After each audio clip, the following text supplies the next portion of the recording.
ANC remains gripped by factionalism and legal battles. Some analysts have argued the recent violent unrest is because of that infighting. Jane Naidoo has written a letter to President Cyril Ramaphosa called, "Mr. President, this is the moment to rebuild South Africa from the bottom up." He's a board member of Mo Ibrahim Foundation and joins us now. Very good to have you with us. Tell us more about your letter to the President, what's in it, and what do you expect him to say? Well, I think the letter was written as a citizen of this country that has played some role in bringing us to a point of freedom and democracy and a constitutional democracy. And I think, like the majority of South Africans, we've been shocked by the events of the past 2 weeks, and in particular, the response of government, that there has to be a point where we have to see ourselves at a crossroads. And given that I'm part of an international governance organization, I see all the signs of a failing state. And we have this choice. Either we're going to come out of the turmoil of the last 2 weeks stronger with a conviction towards ethical leadership and ethical governance, and we are going to deal with the crises that we face that are deep-seated in our country, around joblessness, hunger, and particularly address decisively the issue of corruption that has seen 57 billion rand stolen from the public purses. Staggering, isn't it?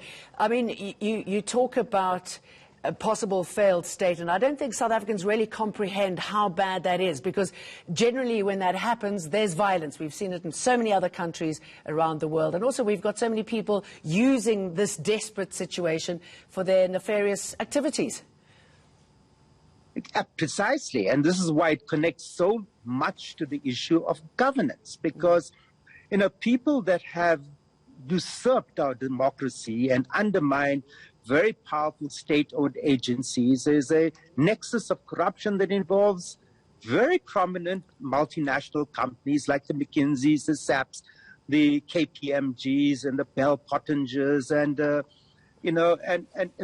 this has been outrageous that we've allowed the situation to take place that has implicated people in the highest echelons of government. So in a context where the crisis of our country has deepened, not just because of the COVID pandemic, because they're deep-seated and deep-rooted, and we've done very little to address the cry, the pleas by young people, 75% today who are technically unemployed and who virtually have no hope of getting a formal job in their lifetimes. There's been a bloodbath, not just in the in the private sector, but also in the informal sector, which people have depended for their livelihoods to put food on the table. And yet we've had a situation where government knew that this was going to happen. And if they didn't know it was going to happen, they should be fired. Absolutely. Because I'm just all wondering, the signs were sorry, there. Jay, can I just jump in here? I mean, I'm just wondering why they'd want to change, because so many of them are on the gravy change. I mean, why gravy train? Why change a good thing? And I'm also wondering what the president can really do. I mean, there's so much that's ANC doctrine, sort of immovable. What can he really do? Well, the plea that I made in the letter has been to put the country, the constitution, and our people above the ANC. We cannot allow the factionalism of the ANC to lead us down a path of a failed state. And therefore, we need decisive action from the president to make sure there's unambiguous support for the Zondo Commission, that we put into effect the arrest and the prosecution of those that have been complicit in state capture, and we send a signal to South Africa that no one is above the law. No one will have impunity, whether in the public sector, private sector, or even civil society. I think the second thing is that we need an investigation. We need a commission of inquiry, whether it's through a Human Rights Commission, to investigate what happened. What are the facts? Why did it take so long for us to mobilize the security forces when we knew, even as far back as the 80s, where these flashpoints of violence would be? Why was there no reaction? Yeah. Why were the SAPS completely under-resourced and under-equipped to deal with it? And so, yes, we need to know the facts and we need accountability. This comes back to the issue of governance. South Africans are saying we've had enough. We're not a poor country. We're a rich country, and there should be no reason. You wonder how it's going to change, considering this has been a long time coming. I mean, the only decent thing that happened after these riots, or during the riots, was seeing communities getting together and helping each other. How much can communities do, knowing that government is ineffective? Well, this is precisely. We've been in this situation many times in our past. There's no time for panic. It's time for steady hands and calm minds. We need to calm the hating down, the race baiting that we are seeing. We need decisive action to arrest those people, even on social media, that have broken the laws, criminally broken the laws in our country. Regardless of who they are.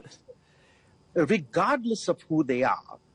And most importantly, we have to recognize there's a deep crisis of joblessness, of hunger in our country, of the lack, of anger and resentment about the lack of delivery, and even the transformation agenda around land reform, around economic, transformation. And we cannot do it through government any longer. So out of this turmoil of the last 2 weeks, what I have seen that gives me optimism is that thousands of people stood up and said, "Not in my name." And those people are doing things. I know when I go into townships, I see scores and hundreds of young people doing something without government. And I think government now needs to put its money where its mouth has been, not in these big corporatist deals where we get together in five-star hotels and sign some pact. But there are thousands of people on the ground who are doing things that need their direct support without bureaucracy, without creating more white elephants in our country, and where people are growing their own food. And this COVID pandemic has brought out a deep sense of community and solidarity. And so we have to put ourselves back on that track and see how we can get government not to support, people at the top, but actually put the money into communities, promoting the type of livelihoods and social entrepreneurship that will make South Africa a success, and I think that's why it's got to apply itself today, and not to do it top down. It has to be bottom up.